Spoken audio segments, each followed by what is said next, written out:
स्वागत है आप सभी का हमारी अंग्रेजी व्याकरण की कक्षा में। आज हम सीखेंगे प्रोनाउंस, सर्वनाम और उनके विभिन्न प्रकार। प्रोनाउंस वाक्यों में बहुत महत्वपूर्ण भूमिका निभाते हैं क्योंकि यह नाउन्स, संज्ञाओं की जगह लेते हैं और वाक्यों को आसान और स्पष्ट बनाते हैं। तो चलिए, आज हम प्रोनाउंस के प्रकारों के बारे में सीखते हैं। प्रोनाउन, सर्वनाम क्या होता है? प्रोनाउन वह शब्द है जो नाउन की जगह लेता है ताकि नाउन को बार बार दोहराने से बचा जा सके। उदाहरण: Ram is my friend, he is very kind. यहां ही एक प्रोनाउन है जो राम की जगह इस्तेमाल हुआ है।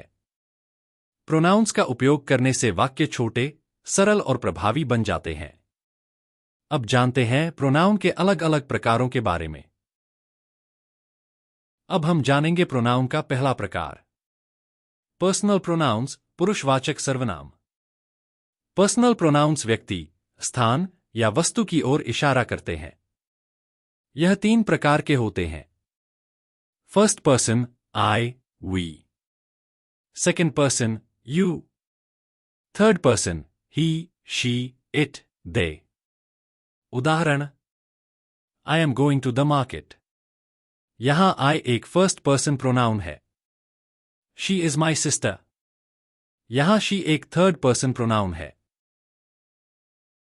अब हम जानेंगे प्रोनाउन का दूसरा प्रकार, रिफ्लेक्सिव प्रोनाउंस, निजवाचक सर्वनाम। रिफ्लेक्सिव प्रोनाउंस का प्रयोग तब होता है जब क्रिया का प्रभाव उसी व्यक्ति पर वापस आता है। यह हमेशा सेल्फ या सेल्व्स से समाप्त होते हैं।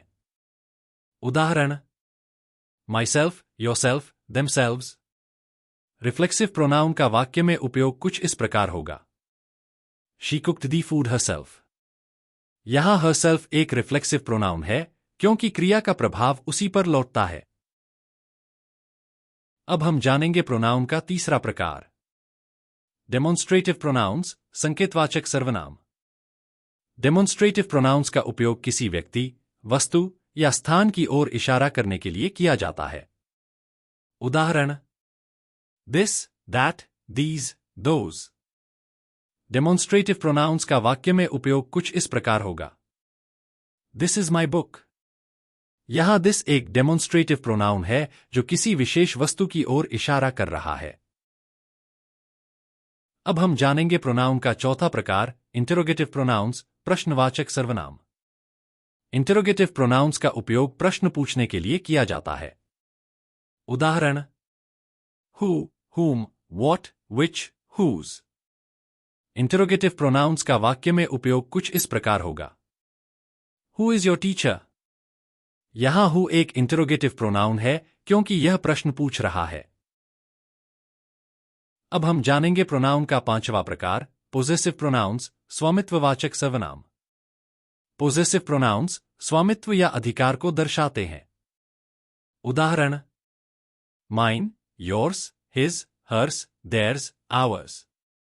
पोजेसिव प्रोनाउंस का वाक्य में उपयोग कुछ इस प्रकार होगा: दिस बुक इज माइन। यहां माइन एक पोजेसिव प्रोनाउन है जो स्वामित्व को दर्शा रहा है। अब हम जानेंगे प्रोनाउन का छठवां प्रकार, रिलेटिव प्रोनाउंस, संबंधवाचक सर्वनाम।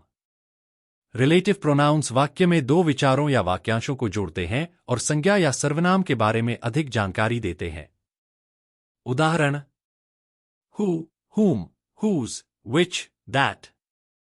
रिलेटिव प्रोनाउंस का वाक्य में उपयोग कुछ इस प्रकार होगा: this is the boy who won the prize. यहां हु एक रिलेटिव प्रोनाउन है जो बॉय के बारे में अतिरिक्त जानकारी दे रहा है। अब हम जानेंगे प्रोनाउन का सातवां प्रकार, इंडेफिनिट प्रोनाउंस, अनिश्चितवाचक सर्वनाम। इंडेफिनिट प्रोनाउंस का प्रयोग तब होता है जब किसी व्यक्ति, वस्तु या संख्या के बारे में स्पष्ट रूप से नहीं बताया जाता। उदाहरण: someone, anyone, everyone, nobody, all, few. Indefinite pronouns का वाक्य में उपयोग कुछ इस प्रकार होगा: someone left the door open. यहां समवन एक इंडेफिनिट प्रोनाउन है क्योंकि यहां किसी विशेष व्यक्ति का नाम नहीं बताया गया है। अब हम जानेंगे प्रोनाउन का आठवां प्रकार, रेसिप्रोकल प्रोनाउंस, परस्परवाचक सर्वनाम। रेसिप्रोकल प्रोनाउंस तब इस्तेमाल होते हैं जब दो या अधिक लोग एक दूसरे पर समान क्रिया करते हैं। उदाहरण: each other, one another. Reciprocal pronouns का वाक्य में उपयोग कुछ इस प्रकार होगा: the students helped each other in the exam. यहां ईच अदर एक रेसिप्रोकल प्रोनाउन है जो दर्शाता है कि छात्रों ने एक दूसरे की मदद की। तो दोस्तों, यह थे प्रोनाउंस और उनके प्रकार। प्रोनाउंस के उपयोग से आपकी भाषा में न केवल सुधार होगा, बल्कि आप अधिक प्रभावी और स्पष्टता से बातचीत कर पाएंगे। प्रोनाउंस की अच्छी समझ से आप वाक्यों को बेहतर ढंग से बना और समझ सकते हैं। अगर आपको यह वीडियो पसंद आया हो तो इसे लाइक और शेयर करें और अगले वीडियो के लिए चैनल को सब्सक्राइब करना न भूलें। साथ ही मैं आपको हमारी नई शब्दकोश ऐप के बारे में बताना चाहता हूं। यह एक बेहतरीन ऐप है जहां आप अंग्रेजी व्याकरण सीख सकते हैं और साथ ही इसमें एक इनबिल्ट डिक्शनरी भी है जिससे आप किसी भी शब्द का अर्थ तुरंत जान सकते हैं। तो जल्दी से शब्दकोश ऐप डाउनलोड करें और अपने अंग्रेजी सीखने के सफर को और भी मजेदार बनाएं। धन्यवाद, मिलते हैं अगले पाठ में।